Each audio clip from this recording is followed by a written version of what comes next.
Cette histoire est destinée à ceux qui ne sont pas satisfaits de leur vie et considèrent toujours les autres comme plus heureux qu'eux. Pour comprendre cette histoire, regardez la vidéo jusqu'au bout. Il était une fois un corbeau très malheureux avec sa vie. Un jour, en larmes, il se mit à pleurer en étant assis sur une branche d'un arbre.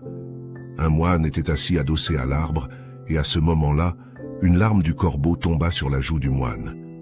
Le moine leva la tête et vit le corbeau pleurer. Le moine lui demanda « Mon ami, quel est le problème? Pourquoi pleures-tu » Le corbeau répondit « Sage, je suis très contrarié avec ma vie. Personne ne m'aime. Les gens me poursuivent avec mépris. Personne ne me nourrit et tout le monde me déteste. La mort est meilleure qu'une vie comme celle-ci. » En entendant les paroles du corbeau, le cœur du moine se remplit de compassion et il dit « Mon ami, nous devrions apprendre à être heureux quelle que soit notre condition. » Mais le corbeau ne comprenait pas la sagesse du moine et continuait de pleurer. Alors le moine dit « Ne sois pas triste, dis-moi, que souhaites-tu devenir ?» Le corbeau heureux dit « Si tu veux me rendre service, fais de moi un signe. » Le moine répondit « D'accord, je te transformerai en cygne, mais d'abord va voir le cygne et demande-lui s'il est heureux de sa vie ou non. En attendant, je t'attendrai ici. » Le corbeau vola joyeusement pour rencontrer le cygne. Il vit un cygne nager dans un étang et s'approcha de lui, disant « Comme tu es beau, tu es blanc comme du lait, tout le monde t'aime. Tu dois être l'oiseau le plus heureux du monde. » Le cygne répondit au corbeau avec un cœur triste « Non, mon ami, je ne suis pas heureux. Il y a tellement de belles couleurs dans le monde, mais je n'ai pas de couleur. Le blanc est une couleur insignifiante. Je pense que le perroquet est l'oiseau le plus heureux du monde, il est si coloré. » Entendant cela, le corbeau s'envola de là et rejoignit le perroquet. Il dit « Tu es si coloré et beau, tu dois être l'oiseau le plus heureux du monde. » Le perroquet répondit au corbeau avec un cœur triste « Non, mon ami, je ne suis pas heureux. Tu vois, les gens gardent les perroquets dans une cage. J'ai toujours peur que quelqu'un me attrape et me mette en cage. Je pense que le paon est l'oiseau le plus heureux du monde. Il est beaucoup plus coloré que moi. » Entendant cela, le corbeau vola à la recherche d'un paon. Après une longue recherche, il trouva enfin un paon qui était enfermé dans une cage dans un zoo. Il vit que des centaines de personnes s'étaient rassemblées pour le voir. Après le départ des gens, le corbeau s'approcha du paon et lui dit « Cher paon, tu es si beau.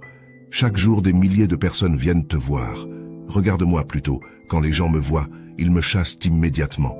Je pense que tu es l'oiseau le plus heureux de la planète. » Le paon répondit tristement « J'ai toujours pensé que j'étais l'oiseau le plus beau et le plus heureux de la planète, mais à cause de ma beauté, je suis emprisonné dans ce zoo. Quand les gens arrachent mes plumes colorées pour en faire des objets décoratifs, ça me fait beaucoup de mal. » Le paon soupira profondément et dit « Je ne suis pas heureux. » Le corbeau fut surpris d'entendre cela du paon et lui demanda « Si tu n'es pas heureux, qui est l'oiseau le plus heureux du monde ?» Le paon répondit « J'ai examiné attentivement le zoo et je comprends que toi, corbeau, es le seul oiseau qui n'est pas enfermé dans une cage. Les gens ne cherchent pas à te attraper et à t'emprisonner. Donc, ces derniers jours, j'ai pensé que si j'étais un corbeau, je pourrais voler heureusement n'importe où et je serais libre. » Entendant cela, le corbeau s'envola de là et aujourd'hui, pour la première fois, il se sentit heureux d'être un corbeau. Il revint sur cette branche et dit au sage « Je ne veux pas être autre chose. Je vais bien comme je suis. » Alors le moine répondit « Si nous observons toujours d'autres vies, nous verrons que nous faisons des comparaisons inutiles avec les autres, et ensuite nous devenons tristes et nous nous maudissons. Nous ne reconnaissons pas ce que nous avons, et tout cela mène à un cercle vicieux de malheur. Nous devrions apprendre à être heureux avec ce que nous avons plutôt que de regarder ce que nous n'avons pas. Il y aura toujours quelqu'un qui aura plus ou moins que nous. Si nous continuons à nous comparer aux autres, nous ne pourrons jamais être heureux. Une personne qui est satisfaite de ce qu'elle a est la plus heureuse du monde. Si vous avez aimé cette histoire, nous vous invitons à vous abonner à la chaîne Perles de Sagesse et à activer la cloche pour recevoir plus de contenu sur la psychologie et le développement personnel. Merci d'avoir regardé la vidéo et n'oubliez pas de toujours sourire. Laissez un commentaire, faites-nous savoir ce que vous pensez de la vidéo et vous recevrez une réponse. À bientôt dans la prochaine vidéo.